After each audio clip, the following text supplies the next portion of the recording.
Intrinsic and extrinsic motivation in English language teaching. Motivation হচ্ছে ভাষা শেখার ক্ষেত্রে একটি গুরুত্বপূর্ণ হাতিয়ার।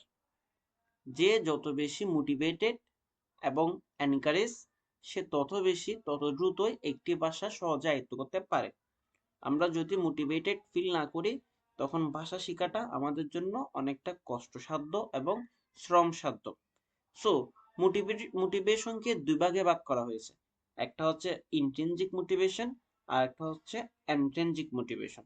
ইন্ট্রিনজিক মোটিভেশন হচ্ছে আমাদের মূলত শিক্ষার্থী বা লার্নার্সদের ব্যক্তিগত আগ্রহ, আনন্দ বা ব্যক্তিগত সন্তুষ্টি, আনন্দ লাভের জন্য যে শিক্ষাটা, যে ভাষাটা গ্রহণ করা হয়, এখানে কোনো বাহ্যিক পুরস্কারের উপর নির্ভর করে না, নিজের আনন্দের উপর, অনেকটা নিজের ইচ্ছায়, নিজের কৌতূহল হয়ে যে মোটিভেশনটা কাজ করে, সেটা হচ্ছে ইন্ট্রিনজিক মোটিভেশন।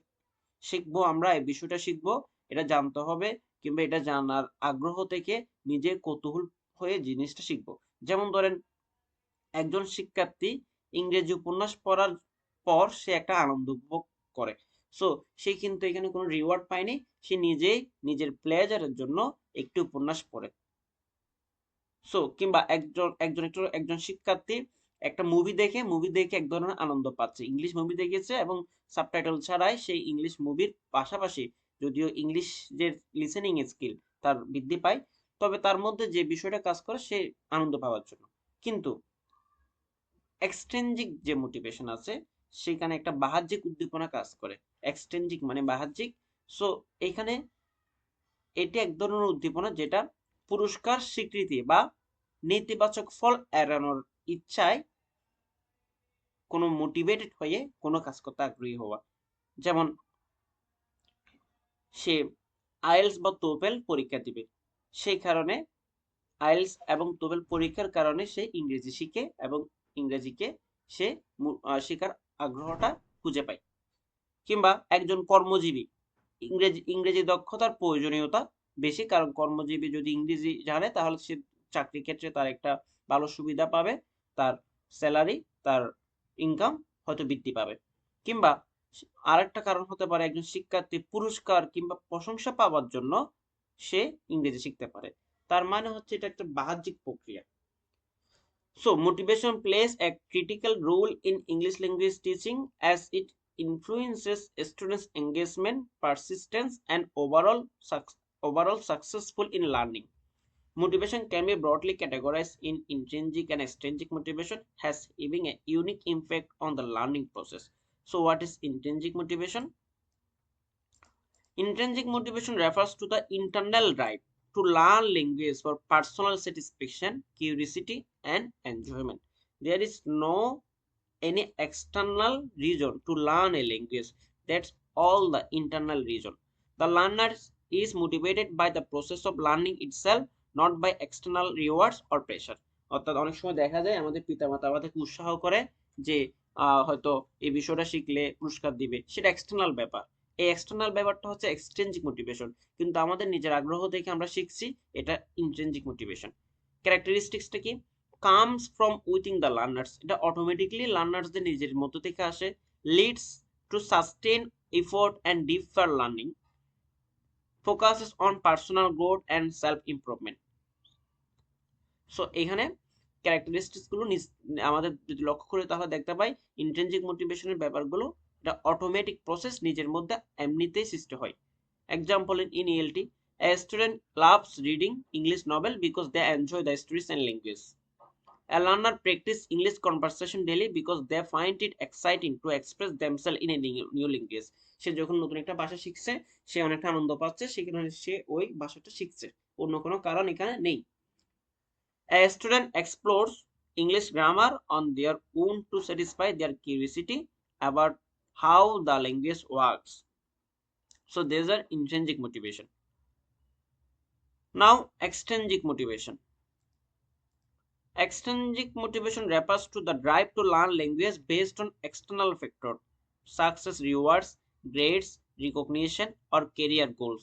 এটা বাহ্যিক কোনো কারণ, পুরস্কার পাওয়ার আশা, কিংবা নিজের পদোন্নতি করা, কিংবা সুনাম, কিংবা আমাদের জব ক্যারিয়ার গোলস কিংবা আরো অনেক কারণ হতে পারে।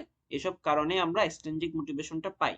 The learner is motivated by the outcomes or benefits associated with learning, not by the process itself. এখানে বাহ্যিক কারণেই আমরা মোটিভেশনটা পাই, আমাদের নিজস্ব কোনো কারণ না।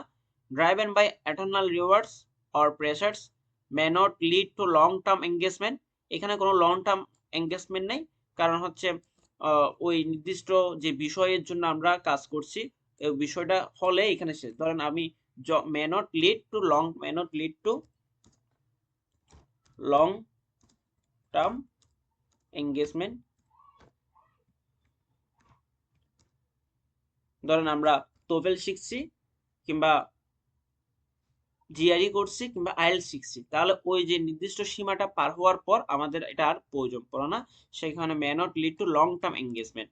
কিন্তু এটা কিন্তু leads to sustain effort and deeper learning, এটা আজীবন কাজে লাগবে, এটা আপনি সব সময় এটাকে ব্যবহার করবেন।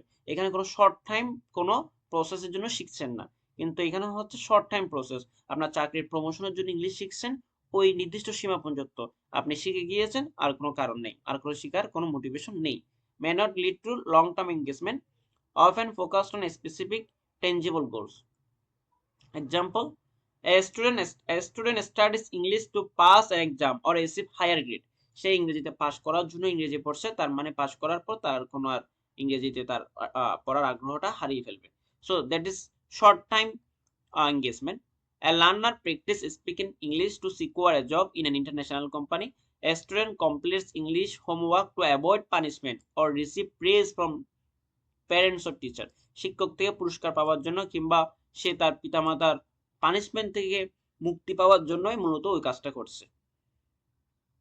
So what is the main comparison of intrinsic motivation and extrinsic motivation? Intrinsic motivation is internal. It is totally related to personal interest or enjoyment. External motivations totally depends on rewards, pressure, or practice benefits. It is a long term intrinsic মোটিভেশনটা আমাদের long term কাজ করে, কারণ আমরা নির্দিষ্ট কোনো লক্ষ্য অর্জনের জন্য এটা শিখি না, বরং আমাদের নিজস্ব ব্যক্তিগত অর্জনের জন্য শিখি। সেই কারণে এটা লং টার্ম সেলফ সাস্টেনিং, আত্মোন্নয়নমূলক কাজের জন্য আমরা শিখি। এটা শর্ট টার্ম মে ফেড উইদাউট এক্সটার্নাল ইনসেন্টিভ শেষ হয়ে গেলে, পুরস্কার শেষ হয়ে গেলে এটা আর কোনো কাজে লাগে না। উদ্দেশ্য যখন শেষ তখন আর এই এক্সট্রিনসিক মোটিভেশন কাজ করে না। Process of learning outcomes or rewards, এটা একটা ধারাবাহিক প্রক্রিয়া, রেগুলার প্রক্রিয়া।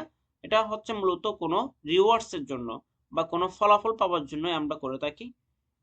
Learning English for love of literature or curiosity, আমরা ইংরেজি শিখছি কারণ আমাদের সাহিত্যের প্রতি আগ্রহ কিংবা কৌতূহল থেকে। But learning English to pass an exam or to get promotion পাওয়ার জন্য কিংবা এক্সাম পাস করার জন্য আমরা এখানে ইংরেজি শিখছি। So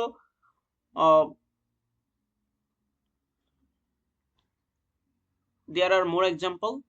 Extrinsic, a teacher sets a goal for students to learn 10 new vocabulary words each week and reward the highest scorer with a prize.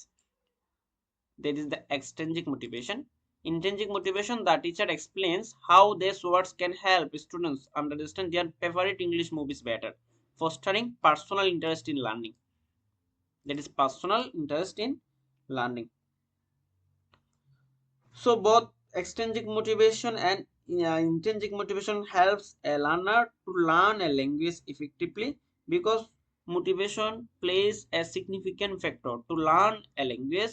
If we don't feel motivated, that means we lost interest of learning a language. So motivation is required. Thank you.